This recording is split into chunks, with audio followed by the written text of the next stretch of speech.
E aí, pessoal, tudo bem? Pois é, eu fiz aquele primeiro videozinho mais como teste, né? Meio no celularzinho, tá certo? E aí o pessoal curtiu, gostou, me deram aí uma série de sugestões, enfim. Por isso que então eu resolvi gravar esse outro. Ainda muito caseiro, ainda muito fora do esquadro, dos padrões profissionais.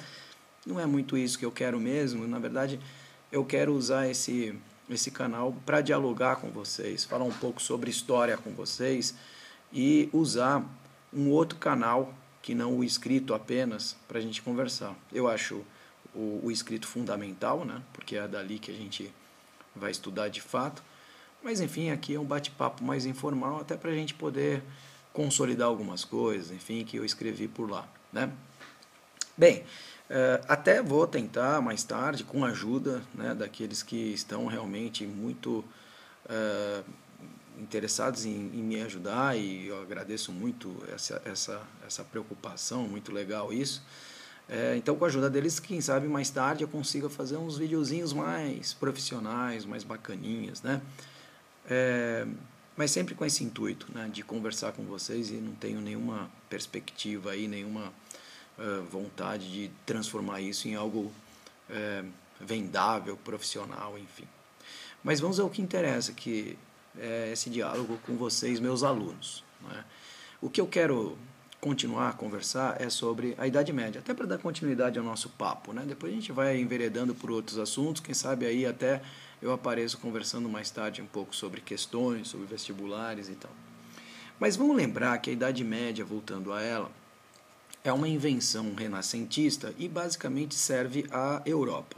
Fora da Europa não existe Idade Média. Não existe Idade Média no sentido de não existirem as mesmas características constitutivas deste período conhecido como Idade Média e desse sistema conhecido como feudal, beleza?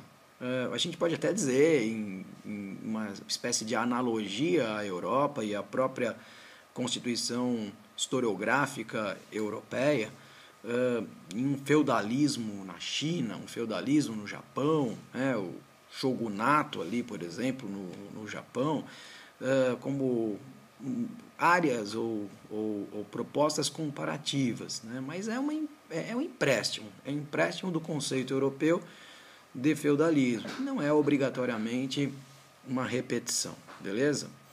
Bom, na Europa, voltando a ela, você tem inclusive um desenvolvimento heterogêneo desse mesmo sistema. Por exemplo, ele é rural. A ruralidade é uma principal característica, mas na Itália, na Península Ibérica, a gente sabe que o comércio continuou comendo solto, né? Ao longo de toda a Idade Média, o comércio, o artesanato, principalmente o comércio litorâneo, continuava ativo, né? Essas regiões europeias são regiões eminentemente comerciais e assim ficaram ao longo da Idade Média. No seu interior, no interior da Península Ibérica, no interior da Itália, óbvio, você vai encontrar características feudais muito marcantes, né? No próprio litoral. Mas lembrando que a diferença é que você não tem aí um isolamento total como característica feudal ou como se caracterizou o feudalismo nas áreas em que ele foi mais intenso, sobretudo nas áreas centrais da Europa, tá certo? Atuais França, Alemanha, etc. Tá bom? Bem, fora da Europa, você tem dois impérios. Nós temos ali dois impérios importantes que são ligados a essa cultura, direto ou indiretamente, né? Essa cultura europeia, direto ou indiretamente. Um deles é o Império Bizantino, que, de certa maneira, surge da própria história europeia, né? Ele é um descolamento do antigo Império Romano e, portanto, guarda e guardou todas as características anteriores ao feudalismo durante muitos anos. Portanto, uma coisa importante é a gente lembrar que, enquanto o Império Romano Ocidental está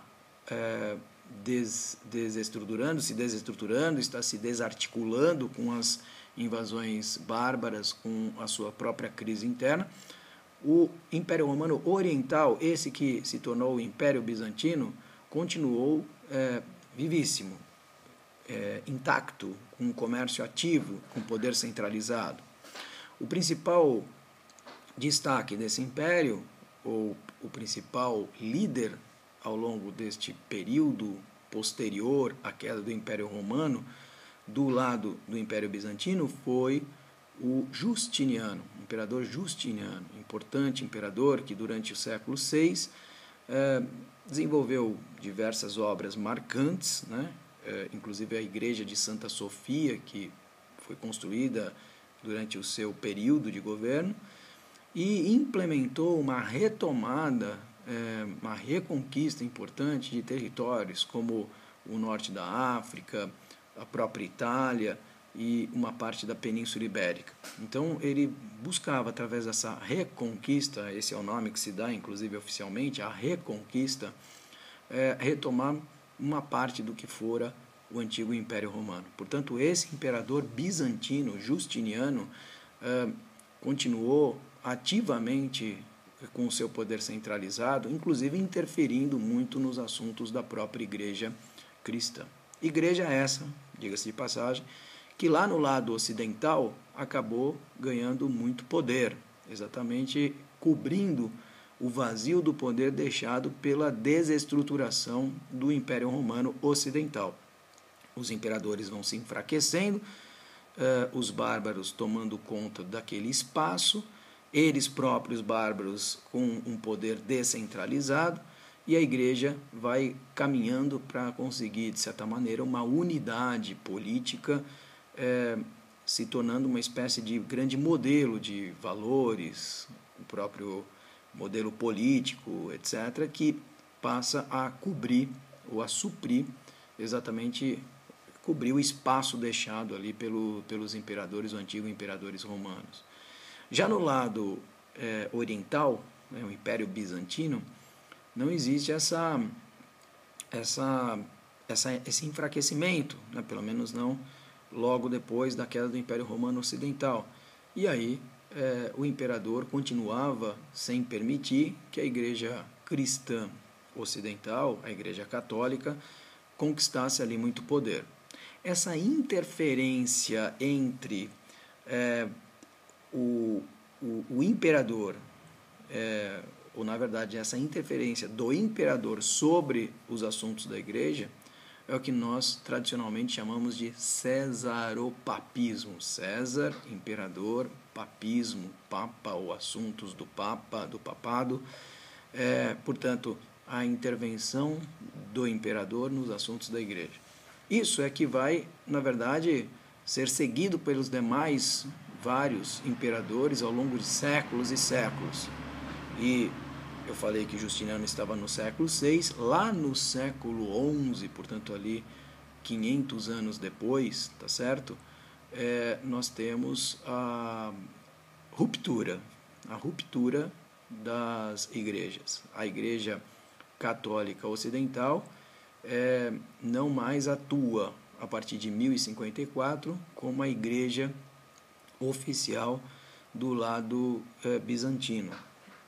Começa aí, ou inicia-se aí, a vida de uma nova igreja cristã, agora submetida a um outro centro de poder, não mais a Roma, mas sim a Constantinopla, exatamente seguindo então o chamado Patriarca de Constantinopla, que é ou que se torna a igreja cristã oficial do Império Bizantino. Então é a chamada igreja cristã oriental ou igreja ortodoxa.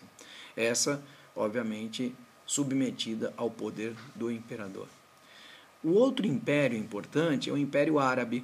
O Império Árabe foi fundamental para o desenvolvimento feudal, curiosamente. Por quê?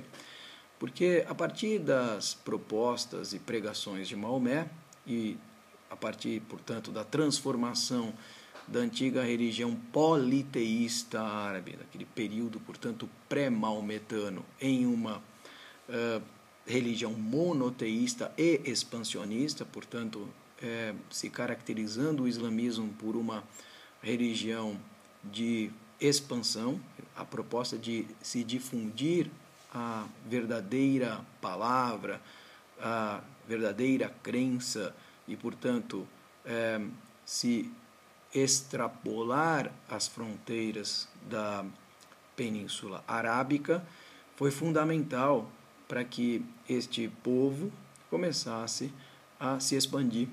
Então você começa a ter o domínio árabe do norte da África, inclusive derrotando por diversas vezes, sucessivamente, a presença bizantina por ali, império que nós acabamos de conversar, chegando até a Península Ibérica. Portanto, aquele espaço que fazia parte do Império Bizantino a partir de Justiniano, a partir, portanto, das propostas de reconquista de Justiniano, agora começam a passar para as mãos árabes. E a cultura árabe é fantástica, né, com um desenvolvimento na literatura, na matemática e com um respeito impressionante das culturas alheias, né, as quais iam sendo subordinadas ao longo da expansão árabe, chegou até a Península Ibérica, fechando, primeiro, claro, influenciando muito a própria organização cultural da Península Ibérica através do chamado Califado de Córdoba, né, um dos importantes califados da expansão islâmica. E depois, em termos econômicos, fechando o mar Mediterrâneo para eles. Quer dizer, na verdade, você vai... Depois eu vou colocar um mapinha lá no post para vocês darem uma olhada, né, antes de eu saber editar isso aqui, que é o nosso próximo passo. Em breve eu vou conseguir editar essa historinha aqui que a gente conversa. Mas depois eu passo um mapinha para vocês. A ideia procura lá, os árabes fecharam o mar Mediterrâneo, como assim? Dominaram todo o norte da África e ocuparam a Península Ibérica. Portanto, não permitiram que pelo mar Mediterrâneo passassem navios que não fossem árabes, ou até permitiam, mas desde que houvesse ali um acerto, claro, financeiro, um acerto de trocas, enfim, algum tipo de compensação. Então, tornou-se muito mais difícil o comércio pelo mar Mediterrâneo para quem não fosse árabe. Significa, portanto, sem dúvida, que isso acaba intensificando, isso acaba aumentando exatamente a necessidade da sobrevivência da agricultura. Então, as áreas litorâneas, como eu falei para vocês, que ainda desenvolviam comércio, tendem a diminuir muito mais esse comércio e aumentar muito mais a agricultura de subsistência. Então, você vai ter aí uma importante relação, que, aliás, os vestibulares adoram, que é o fechamento do mar Mediterrâneo com o feudalismo. O fechamento do mar Mediterrâneo pelos árabes impediu que por ali os navios cristãos e de outras religiões ou credos que não fossem árabes passassem. Portanto, as pessoas não conseguiam mais sobreviver do comércio. Estes comerciantes e aquelas pessoas que dependiam, de certa maneira, destes comerciantes para a sua sobrevivência, tiveram que se virar de outra forma, senão iriam morrer. É uma questão de sobrevivência. E essa outra forma era, por exemplo, ir para os feudos, ir buscar na agricultura uma possibilidade de sobrevivência. Então é isso por enquanto. A gente vai depois na próxima aparição aí conversar um pouquinho sobre os reinos bárbaros, sobretudo sobre os francos, né, na Europa Ocidental. Beleza? Então valeu pessoal, beijo para vocês, até a próxima. Tchau, tchau.